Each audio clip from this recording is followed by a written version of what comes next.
안녕하세요. 교육과학과 08학번 최수영입니다. 교육 연구 방법 과목에서 이제 중간고사 범위 전까지의 내용을 보고 리뷰를 하는 그런 시간을 가져야 되는데요. 네, 그러면 시작을 할게요. 근데 그 전에 제가 뭐 이렇게 남한테 설명을 하거나 그런 거를 잘 못해서요.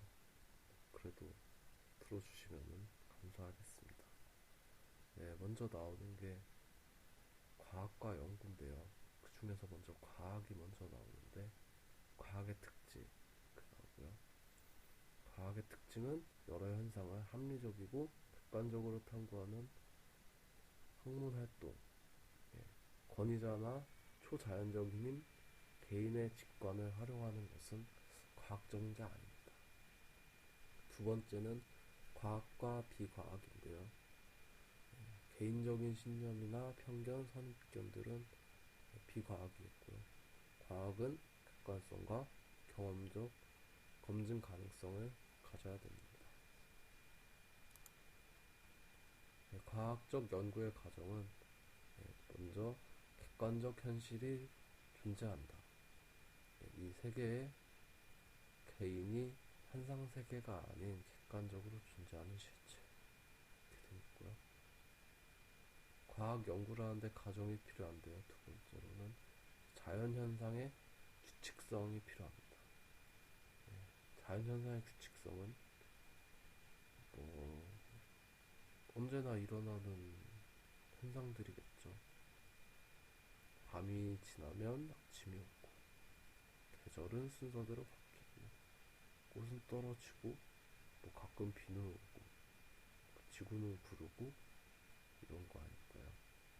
그 다음은 지적 활동의 신뢰성인데, 지적 활동의 신뢰성은 지각의 신뢰, 기억의 신뢰, 추리의 신뢰로 나눌 수 있습니다. 사진입니다. 그 다음에 나오는 과학적 탐구의 목적인데, 이 그림이 정확하게 뭘 설명하는 건지 모르겠는데요. 이론이 있으면은 연역을 통해서 예측이 가능하고 또 예측이 되면은 이거를 검증을 한다면 그게 사실이 되고 사실들을 이제 다시 귀납해서 이론으로 정립하면 이렇게 돌고 도는 것 같은데 네. 다음이 나오는 게 연구인데요. 연구의 의미는 인간의 지식을 넓히기 위해서 풀리지 않은 문제를 해결하는 과정, 현상에 관련된 사건을 객관적으로 관찰해서 얻어진 내용을 정리 분석하여 규칙성을 찾아냄으로써 체계적인 지식을 얻게 되는 과정이라 되어 있고요. 연구의 목적은 학위 취득을 위해서, 저는 학위 취득을 위해서, 승진을 위해서 호기심이나 취미, 또 이렇게 사람들이 연구를 하는 목적은 매우 다양하고요. 연구의 기능은 교육학으로 가정했을 때 교육 현상에 존재하고 있는 구체적인 사실을 발견하거나 발견하기 위해서, 그리고 사건이나 사상들 간에 존재하는 인과관계를 발견하기 위해서. 학교 폭력의 원인이 이렇게도 되어 있는데 이런 거에 인과관계를 밝히는 거는 어떻게 밝힐까요? 학교 폭력 세상이 삭막해져서 이렇게 인과관계를 밝히고 그렇게 밝힐 수 있겠네요. 그리고 다음에 나오는 게 교육의 실천 방향을 모색하기 위해서 앞으로 학교 폭력을 줄이기 위해서 어떻게 해야 될까 이런 내용이겠죠. 그 다음에 연구의 종류가 나오는데요. 연구는 기초 연구와 응용 연구로 나눠집니다. 그리고 기술적 연구와 실험적 연구가 있는데요. 기술적 연구는 현상의 특징이나 진행 과정 또는 관계를 조사하고 분석해서 그 결과를 비교하고 해석하고 사실대로 기술하는 연구. 그리고 실험적 연구는 연구자가 변인을 임의로 조작하거나 조건을 통제하는 실험 과정을 통해서 변인들 간의 인과관계를 밝히는 목적의 연구입니다. 또 연구는 양적 연구와 질적 연구가 있는데요. 예, 양적 연구는 이게 퀀티테이티브, 그래서 조사나 실험을 통한 이제 얻은 양적인 자료를 가지고 분석하는 거고요. 이제 질적 연구는 퀄리테이티브 이래서 참여 관찰, 심층 면담 등을 통해서 얻는 질적 자료를 바탕으로 한다고 합니다. 예, 여기는 이제 양적 연구와 질적 연구 이렇게 이거 두 개를 비교해 놓고 있는데요. 예, 양적 연구와 질적 연구. 근데 이런 거는 예, 고등학교 다닐 때 양적, 질적 이런 거 되게 많이 바꾸면서 배워서 예, 읽어보시면은 예, 더 이해가 잘 되시지 않을까 예, 그런 생각이 듭니다.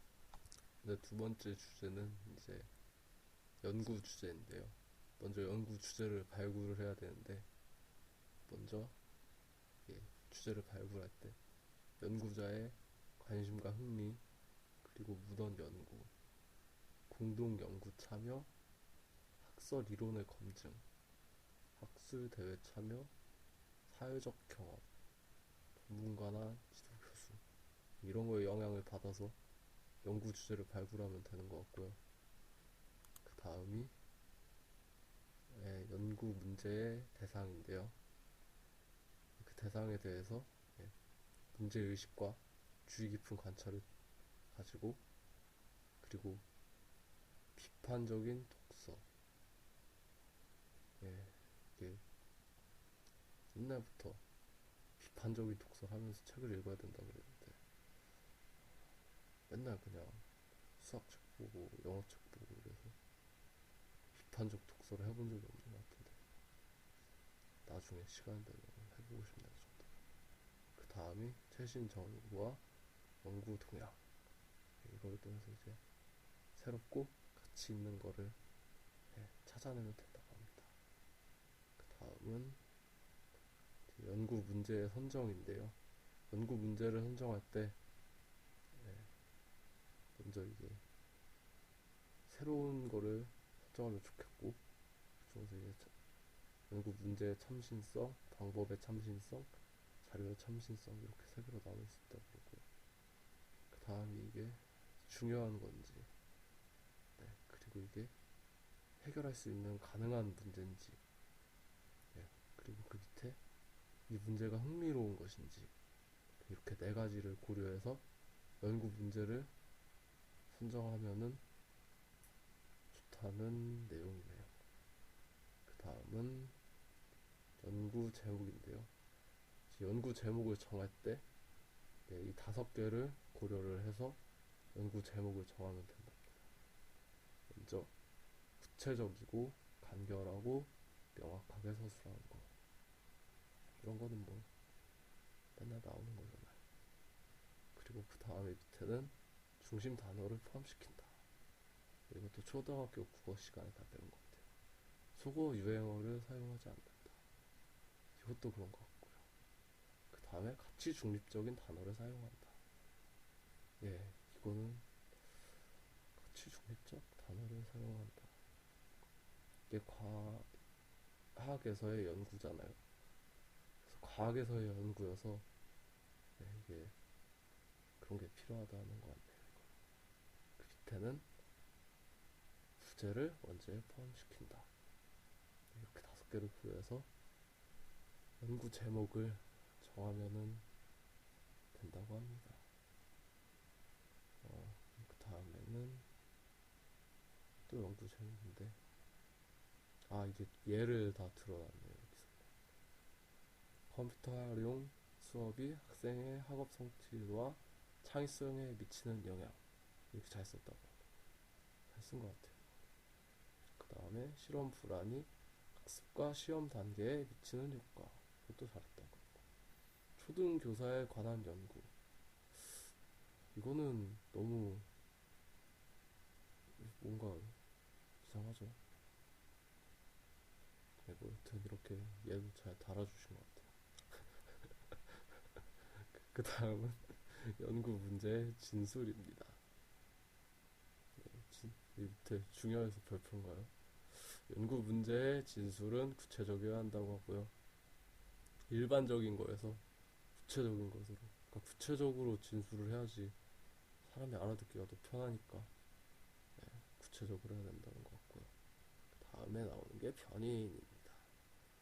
변인의 정의는 속성에 따라 여러 수준으로 분류할 수 있거나 다양한 값으로 측정할 수 있는 사건, 사물, 현상을 나타내는 개념, 변수랑 똑같은 말이에요.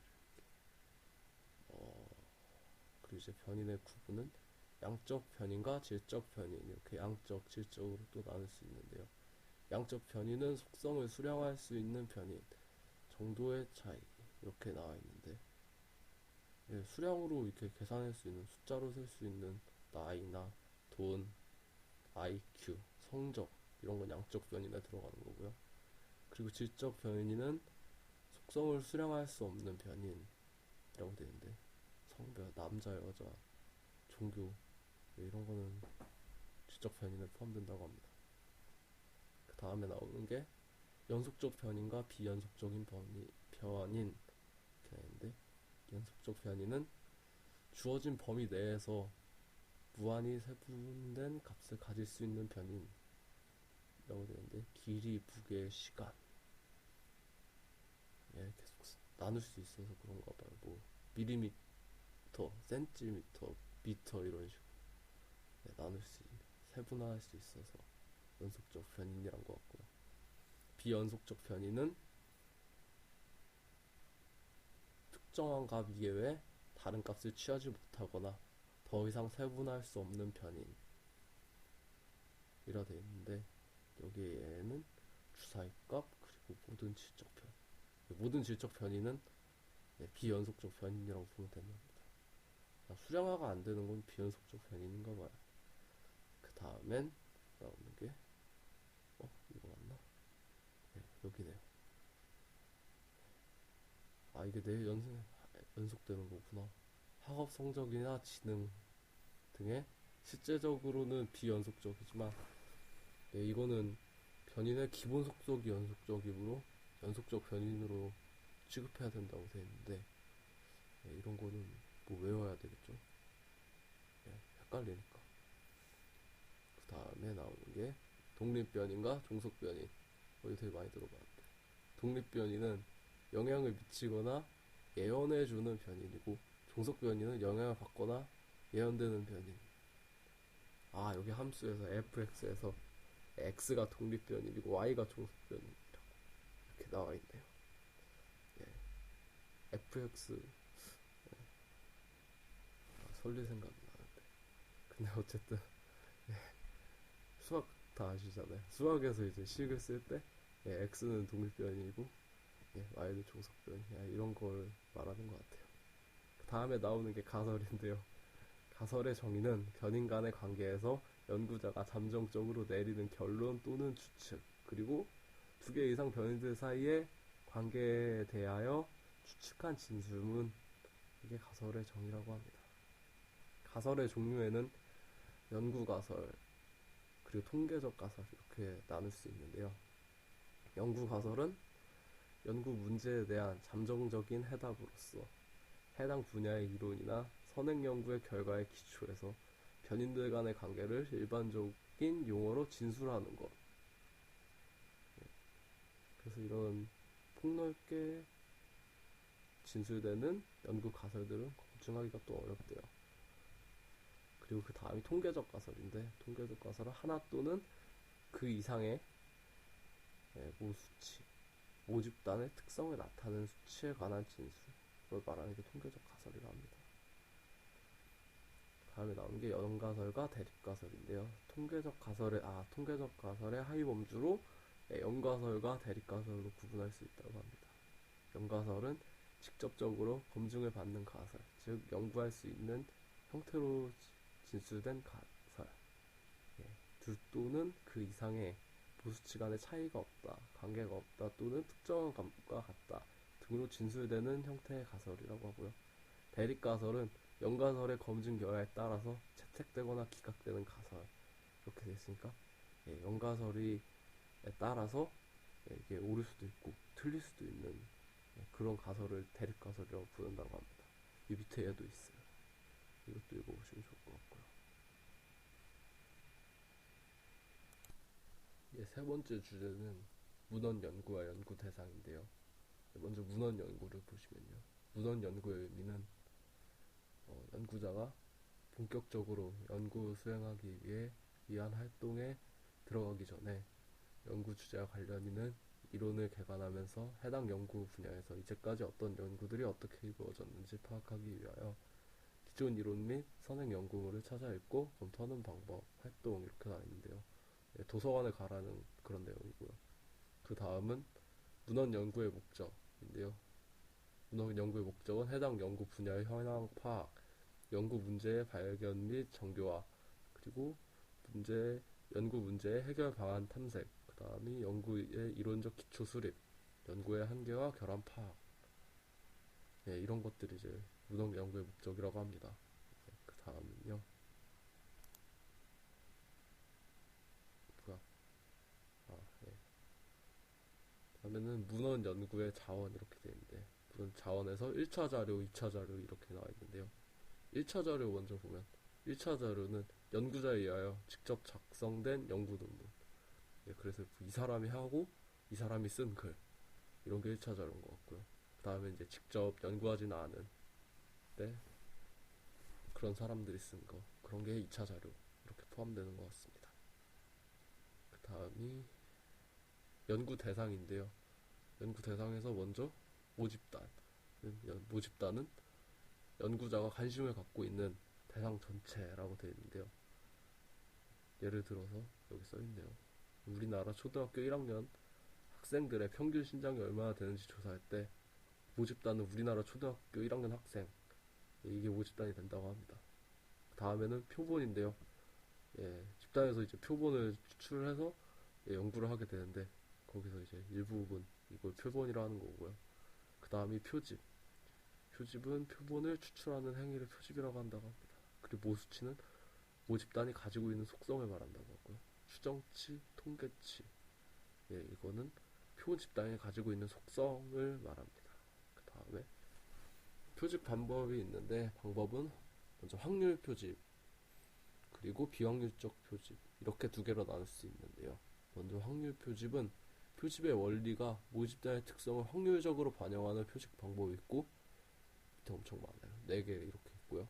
그 다음에 비확률적 표집에서는 표집의 원리가 모집단의 특성을 확률적으로 반영하지 않는 표집 방법 밑에는 2개가 있네요. 이제 얘들을 알아보는데요. 여기서 이제 나오는 게 단순 무선 표집이라고 하는 건데 가장 기본이 되는 방법이라고 하고요. 그러니까 이게 여기에서 제일 중요한 게 얘는 이건 것 같아요. 그러니까 어디였지?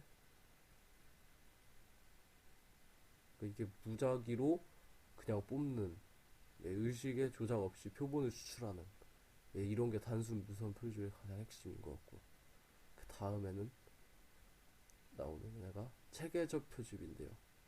얘는 이제 일정한 간격을 두고 연구 대상을 추출하는 방법.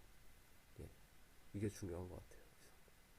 예를 들어서 100명에서 10명을 선택할 때 두 번째, 두 번째 이런 식으로 끝 간격을 두면서 모집단을 추출하는 이거를 체계적 표집이라고 하고요. 그 다음에 나온 데가 층화 표집인데요. 층화 표집은 이제 안에 그 모집단 안에서 또 밑에 있는 집단이 있잖아요. 그 집단을 이제 분류를 해서 무선 표집을 하는 방법.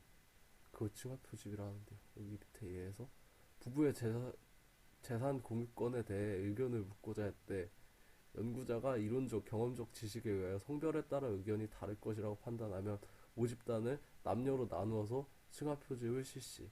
여기서 모집단을 남녀로 나눴다는 게 이렇게 밑에 있는 하위 계층에 나눴다는 게 층화 표집에서 중요한 것 같고요. 그 다음에 이거는 비율 층화 표집 그리고 이 비비율 층화 표집으로 또 이게 두 가지로 나눌 수 있는데요. 이거 비율 층화 표집은 아까 같은 경우에 의해서 이제 남자랑 여자를 동일하게 비율로 연구를 하면은 그게 비율 층화 표집이 되겠고 만약에 남자가 더 많고 뭐 여자가 더 적다든지 아니면 여자가 더 많고 남자는 더 적다든지 이런 식으로 하면은 이제 이게 비비율 층화 표집이 되겠네요. 예, 그런 거 같고요. 그 다음에 나오는 게 이제 층화 표집의 장점은 층화에 대한 정보가 확실하고 표집이 정확하면 표본의 추정치가 정확하고 계층으로 분류된 하위 집단의 특성을 알 수도 있고 각 계층에서 표본을 추출하는 것이 용이해진다고 합니다. 단점은 계층을 분류하는 정보가 확실하지 않으면 표집의 오류 때문에 표본의 속성을 모집단의 속성을 대표하지 못함.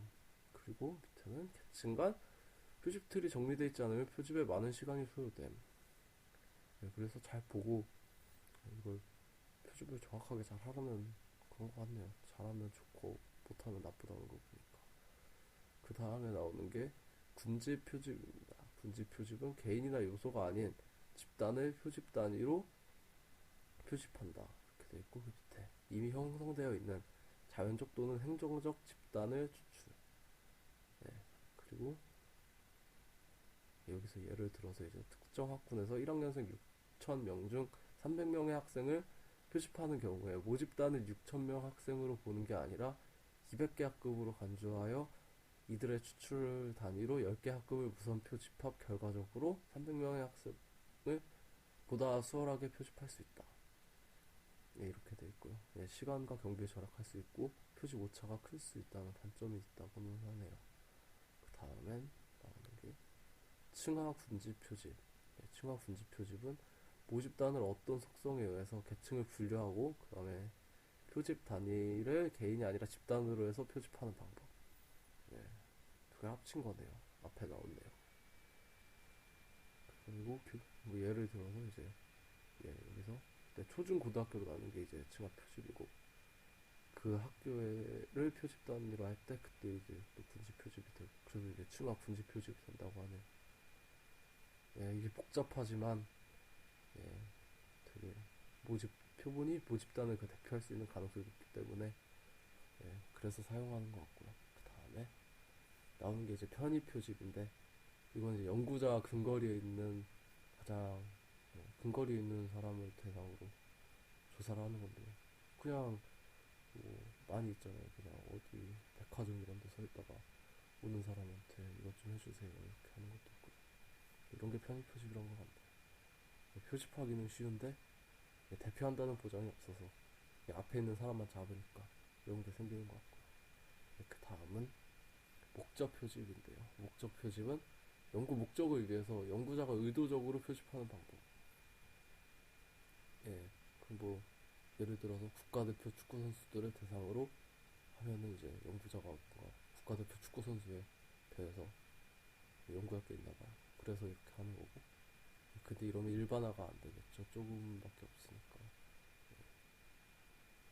그 다음은 표집 횟수인데요. 표집 횟수는 통계적으로 유의미한 결과를 얻기 위한 최소 표집 단위. 예, 이렇게 써있네요. 네, 이 다음 주제는 측정인데요.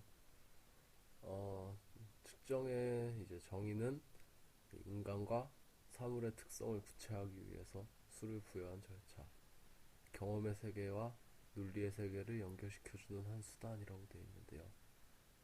이제 경험의 세계에서 이제 관찰이나 측정을 통해서 이렇게 논리의 세계로 연결시켜준다고 하는 거고요. 어떤 법칙에 따라서 사물이나 사건에 숫자를 배정하는 것. 숫자로 보통 측정을 하죠. 그리고 사물의 속성을 표시하기 위해서 사물의 속성을 지배하는 어떤 규칙에 따라서 숫자를 배정하는 과정. 일정한 규칙에 따라 어떤 사물이나 사건의 특성에 숫자를 부여하는 과정. 여튼 숫자를 부여한다는 게 중요하다는 것 같네요. 그 다음에 현실에서의 측정은 뭐 무게도 측정하고 키도 측정하고 점수도 매기고 지능지수도 매길 수 있나요? 그 다음은 전에 퀴즈 냈던 건데 네, 다음에 이제 측정의 유형이 나오는데요. 먼저 나오는 게 본질 측정. 본질 측정은 측정할 때 어떤 사물의 특성을 표현하는 본질적인 법칙에 따라서 수치를 부여하는 것. 물체의 길이나 무게, 부피 뭐 이런 것들이 있고요. 가장 이상적인 측정이래요. 두 번째 나오는 건 유도 측정. 유도 측정은 사물의 특성을 다른 특성과 관련시키는 규정이나 법칙에 의해 측정의 의미가 나타나도록 하는 것 이렇게 되어 있는데요. 예를 들어서 밀도라고 되어 있는데 그 다음에 자연과학에서는 찾아볼 수 있으나 사회과학에서는 잘 없다고 합니다. 다음에 나오는 게 임의 측정인데요. 어떤 사물의 특성과 그 측정값 간의 관계가 있다고 가정하는 측정. 어떤 개념이나 특성이 조작적 정의에 의한 척도로 측정될 수 있다고 가정하고 측정한다. 그리고 객관적 사실보다는 이론적 근거에 가정하고 의존한다 되어 있고요. 예, 다음에 나오는 게 측정의 오차인데요. 측정 도구의 오차는 그리고 측정 과정의 오차 이렇게 두 개로 나눌 수 있는데 측정 도구의 오차는 측정 도구 자체의 결함이나 부정확성 때문에 오차가 일어나는 경우 네, 아예 측정 도구가 틀렸다는 거죠. 그리고 측정 과정에서의 오차는 이제 도구는 멀쩡한데 과정을 실수했으면 측정 과정에서의 오차가 생기겠죠. 그 다음에 피검사자의 오차입니다. 피검사자의 측정받는 심리적 속성 자체의 일시적인 변동이나 측정이 이루어지는 환경적 조건의 특이성 등으로 인한 오차, 지능 학력, 흥미, 태도 등 검사받을 당시에 개인의 신체적 조건이나 심리적 상태 등에 따라 상이한 결과 가능성이 있다고 합니다. 네, 몸이 너무 아픈데 달리기를 하라 그러면은 잘 못 뛰잖아요. 뭐 이런 오차 말하는 거 아닐까요? 네, 그 다음엔 척도라고 되는데요. 척도의 개념은 측정하고자 하는 사물의 특성을 숫자로 표시하기 위하여 사용되는 점수 체계라고 되어 있네요. 그리고 측정의 결과는 숫자로 표시되지만 같은 숫자라고 할지라도 어떤 척도에 의해 표현된 숫자이냐에 따라서 각각 측정치에 적용할 수 있는 통계 방법이 제한되고 상이한 해석이 나올 수 있음 이렇게 되어 있는데요. 다음은 척도의 종류, 명명 척도가 먼저 나오는데 명명 척도는 개별 단위를 구분하는 분류 체제. 숫자들은 양적 의미가 아니라 단지 범주의 표식이거나 명명으로만 사용. 가감승제 등 수리적 계산이 무의미하다. 그러니까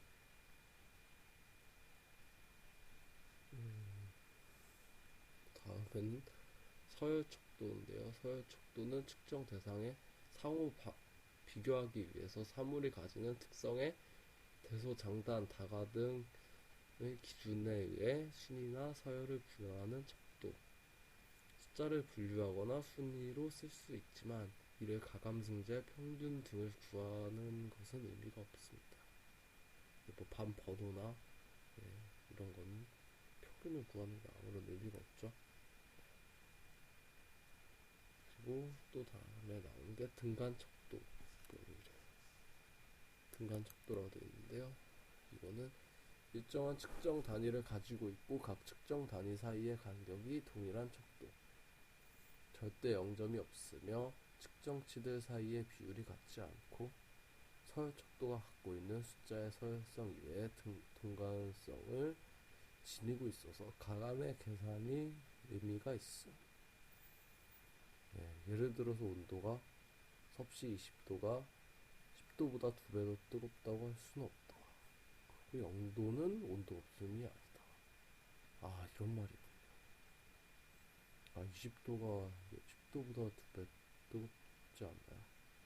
네, 아니라고 하는데 신기하네. 비율 척도 그리고 명명, 서열, 등간 척도의 조건을 모두 만족시키면서 절대 0점을 갖고 있어서 숫자 사이에 비율성이 있는 척도. 숫자 0은 그 속성에 전혀 없는 것을 의미한다. 아, 이게 앞에 있는 그거랑 다른 거네. 길이나 무게는 0이면 없는 거나 마찬가지니까. 근데 앞에 있는 등간 척도에서는 상관이 있다고 하고요.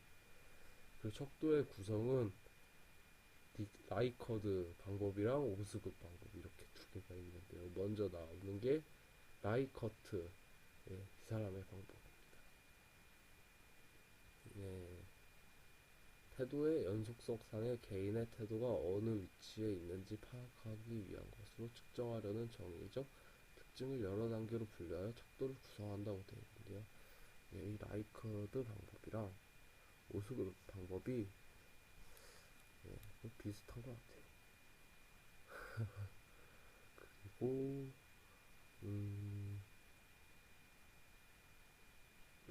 이게 더 차라리 중요한 것 같은데, 척도 구성 시의 고려사항, 몇 단계로 척도를 사용할 것인가, 구분이 어려운 정서적 행동 특성이나 나이가 매우 어린 집단이라면 단계의 수가 작은 것이 좋다.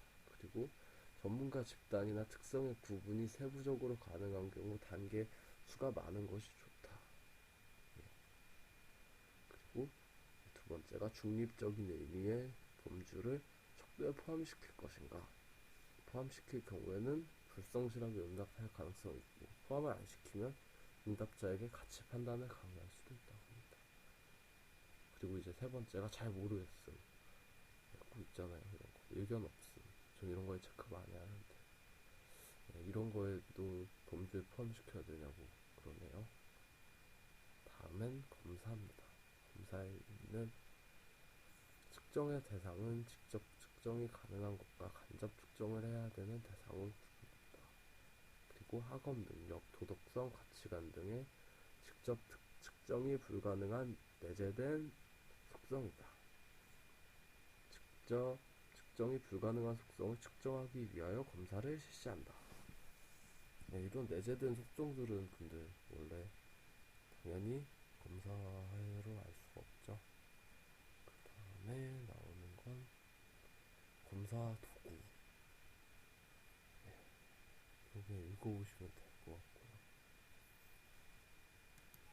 이번 주제는 타당도와 신뢰도인데요. 먼저 타당도에 대해서 알아보면요. 타당도의 의미는 측정하고자 하는 어떤 특성 또는 현상을 얼마나 충실하게 측정하고 있느냐 하는 정도. 그리고 검사 점수가 검사의 사용 목적에 얼마나 부합하는가의 문제. 예를 들어서 아동의 사회성을 측정하기 위한 검사는 이제 사회성과 관련된 항목을 둬야 되는데 수학 실력을 두면 안 되겠죠. 사람의 능력을 재는 검사지에 키를 넣으면 이런 말도 안 되는 거 주면 안 된다는 내용이네요. 타당하지 못하다. 그 다음에 넘어가면 이제 나오는 게 타당도의 종류인데요. 타당도의 종류에는 내용 타당도, 준과 타당도, 그리고 구인 타당도 이렇게 세 개로 나눠볼 수 있습니다. 내용 타당도에서요. 내용 타당도의 의미는 물리적 사고에 입각한 분석 과정, 주관적인 타당도로서 객관적 자료에 근거하지 않고 검사 내용, 전문가에 의해 검사가 측정하고자 하는 속성을 제대로 측정하였는지 주관적으로 판단한다는 거고요. 여기 또 따로 나오는 게 안면 타당도라고 나오는데요. 이제 안면 타당도는 이제 피실험자들과 얼마나 이렇게 친밀한 관계를 가지고 있느냐에 따라서 설명을 할 수 있습니다. 다음은요. 내용 타당도의 추정 절차에 대해서 나오는데요.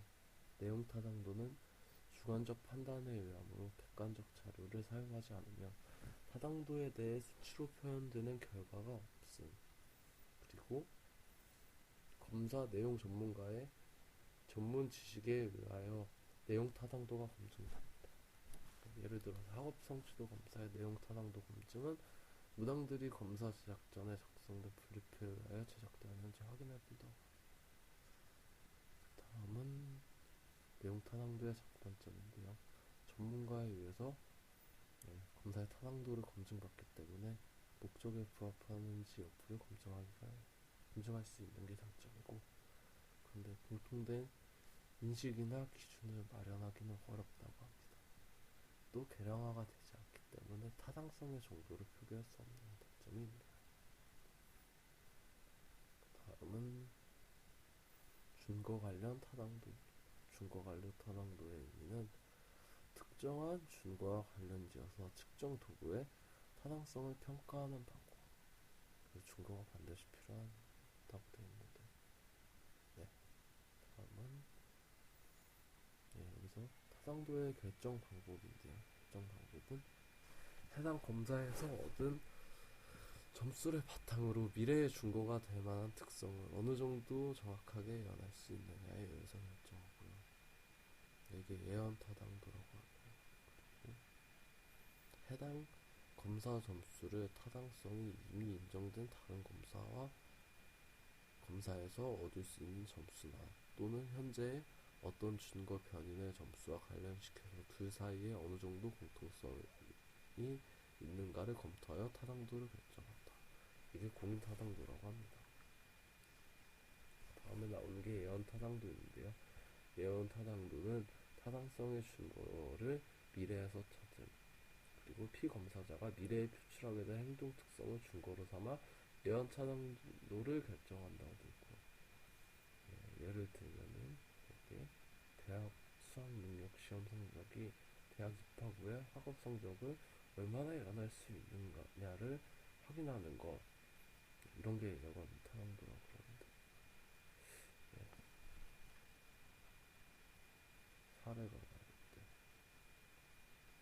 그다음에 공인 타당도가 나오는데, 공인 타당도는 타당성의 준거를 현재에서 찾는다고 합니다. 그리고 해당 검사 점수와 그 검사 이외에 현재의 다른 어떤 준거 점수 간의 상관관계로 공인 타당도를 판단합니다. 새로 만든 학력 검사의 공인 타당도를 알아보려고 학력 검사에서 얻은 점수와 검사 실시 당시에 학교 성적 간의 상관관계를 보는 것. 그때 써있네요. 또 사례가 써있고요.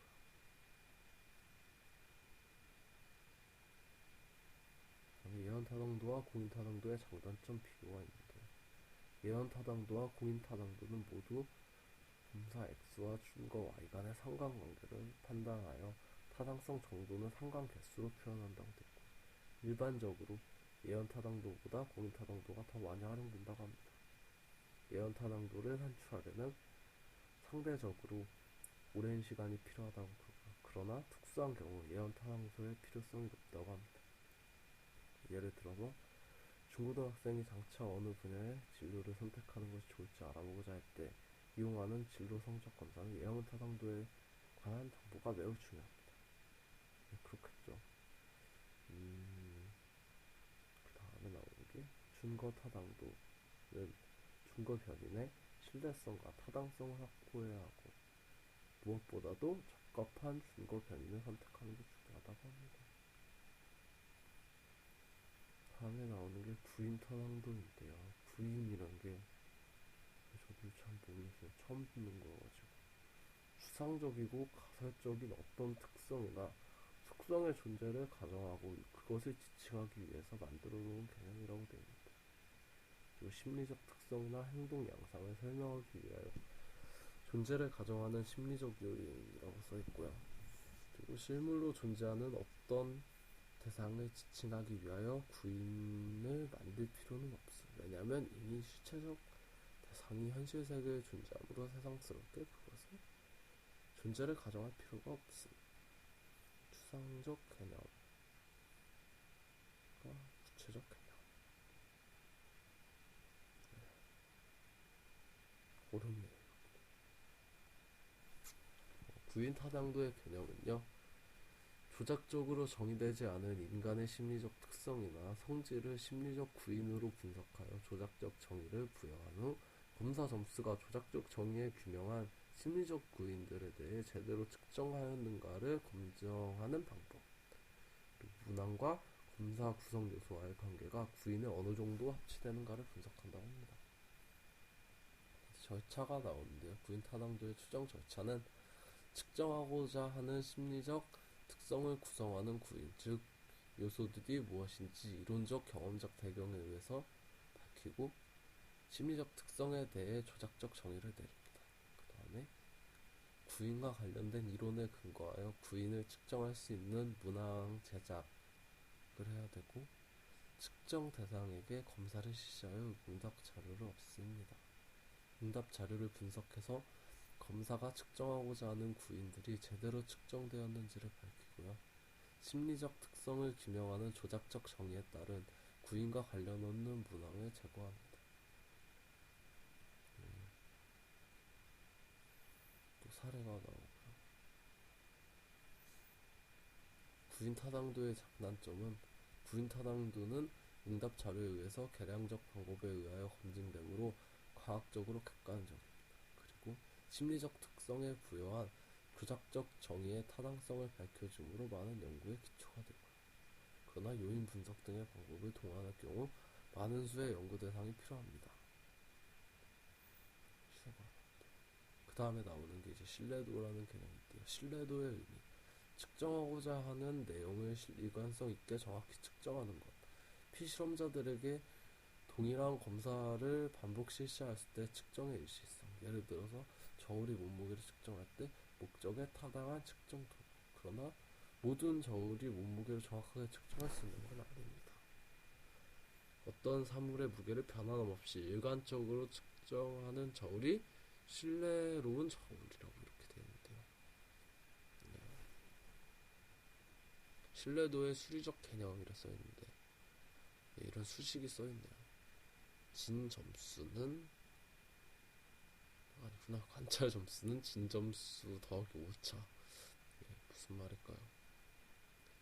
신뢰도에서 이제 검증 방법은 재검사 신뢰도, 동형 검사 신뢰도, 내적 일관성 신뢰도로 나눌 수 있습니다. 재검사 신뢰도를 먼저 알아보면요. 재검사 신뢰도의 의미는 동일한 검사를 동일한 피험자 집단의 일정 시간 간격을 두고 두 번 실시하여 얻은 두 검사 점수의 상관관계에 의하여 신뢰도를 추정하는 방법입니다. 네, 피어슨의 단순 정률 상관계수 추정 공식에 의해서 산출된다는데 네. 재검사 신뢰도의 장단점은 추정할 수 있는 방법이 간단하고요. 단점은 시험 간격 설정에 따른 문제. 시험 간격은 검사를 두 번 시행하는 데 따른 기억 효과를 배제하기 위한 기간을 의미하고, 그리고 검사 두 이하 반복 시의 문제점이 생기는데 동일한 검사 환경, 그리고 검사에 대한 동일한 동기, 그리고 태도 어려움, 이렇게 세 개가 있다고 합니다. 다음에 나오는 건 동형 검사 신뢰도인데요. 동형 검사 신뢰도의 의미는 두 개의 동형 검사를 동일한 집단에 실시하여 얻는 점수들 사이의 상관관계를 의미하고요. 동일한 집단의 두 개의 서로 비슷한 검사를 실시하고 두 검사가 동일한 내용을 측정해야 하며 동일한 형태의 문항과 문항수, 그리고 동일한 문항 난이도와 변별도를 가져야 된다고 합니다.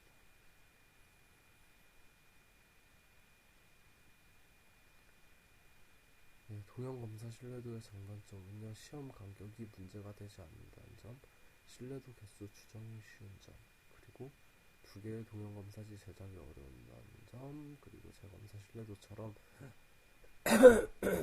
죄송합니다. 검사를 두 번 시행했을 때 따라 동일한 검사 환경, 피험자의 동일한 검사 동기와 태도를 유지하기 어려워. 이렇게 되어 있네요. 다음 나오는 게 내적 일관성 신뢰도인데요.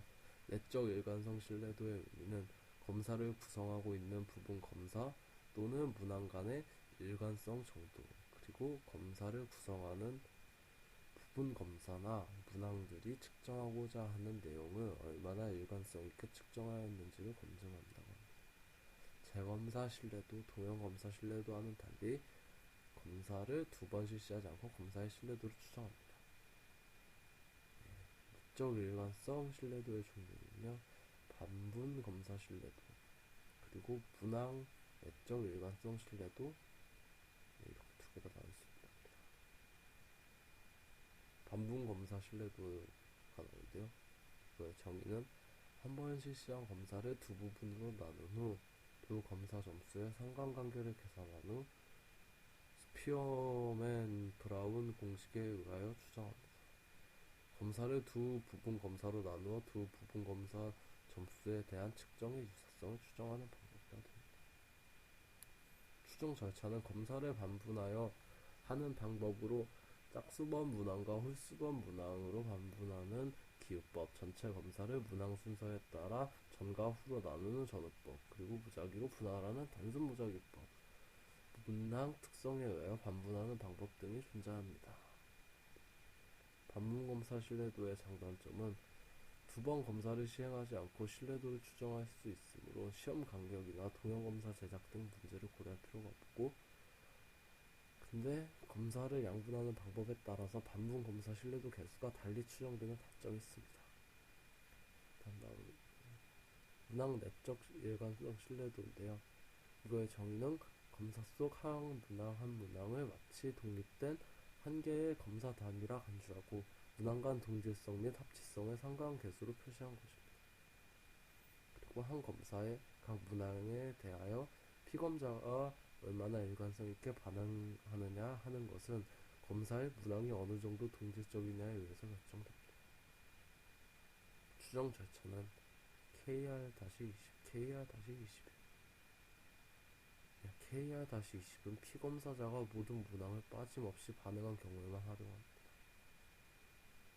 이 문항에 대한 응답이 예, 아니요, 1, 0 등 양분되는 경우에 적용하고, 뭐죠?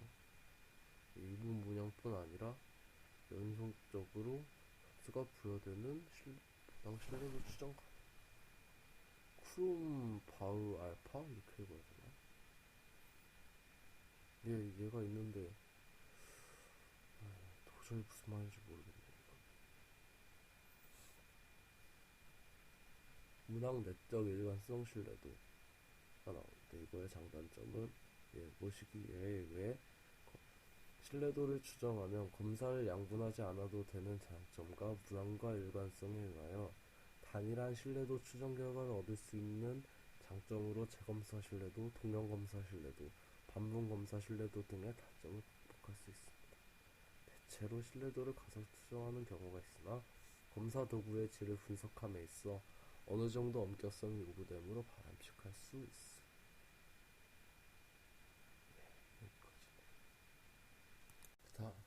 그 다음에 나오는 게 타당도와 신뢰도. 여기서 타당도와 신뢰도의 관계. 신뢰도의 관찰 점수 별량은 진점수 별량과 오차 점수 별량으로 구성되어 있고, 아까 본 수식이죠. 그리고 진점수 별량은 검사의 본래 목적에 타당한 별량과 신뢰롭기는 하지만 검사 목적에 적합하지는 않은 별량. 이렇게 돼 있고. 그 다음에 나오는 게 조사 연구인데요. 조사 연구의 의미는 통제되지 않은 자연적 상황에서 질문을 통하여 현상을 파악하는 연구. 현재의 시체를 알아보기 위한 목적. 조사 연구의 방법은 우편조사, 전자설문조사, 면접법 이렇게 세 개가 있는데요. 우편조사. 우편조사의 의미는 미리 인쇄된 항목에 대한 답변을 우편을 통해서 자료를 수집하는 방법입니다. 우편조사의 실제는 질문지뿐만 아니라 조사의 목적, 중요성, 성격, 연구자 특성 등을 설명하고 협조를 당부하는 편지를 동봉하고요. 회신용 봉투와 우표를 보낸다고 하고 다시 회손을 받으면 되겠죠. 네. 다음에 우편조사의 장점은 돈이 별로 안 들고 넓은 범위를 이렇게 조사할 수 있고, 많은 사람을 표본으로 삼을 수도 있고, 응답자가 방해를 받지 않아도 되고요. 이런 많은 장점들이 있습니다. 방해와 단점은 저처럼 이제 편지를 다시 안 보내는 사람이 많겠죠. 이런 경우가 우편조사의 단점입니다. 그 나오는 게 전자설문조사인데요. 인터넷 같은 전자통신망을 이용하여 설문조사를 실시하는 건데요. 이거는 회수율이 더 낮을 것 같은데. 이것도 역시 평화 비슷하게 돈이 별로 안 들고, 그런 장단점이 거의 비슷한 것 같아요. 여기서 장점이 나오는데, 회수 및 면접위원회 채용에 따른 비용이 소모가 없습니다. 돈이 안 들고 회신받지 못해서 독촉이 가능하다고 되어 있는데 이게 장점인가요? 잘 모르겠어요. 단점은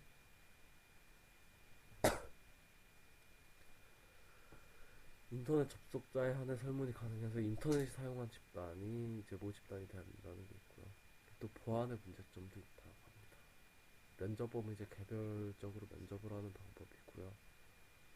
네, 전화를 통해서 개별 면접을 할 수도 있고, 네, 이거의 장점은 급하게 조사를 실시하거나 뭐 질문의 내용이 짧을 때 유용하고 인건비가 적게 되고 응답률이 높고 직접 물어보니까 응답률이 높겠죠.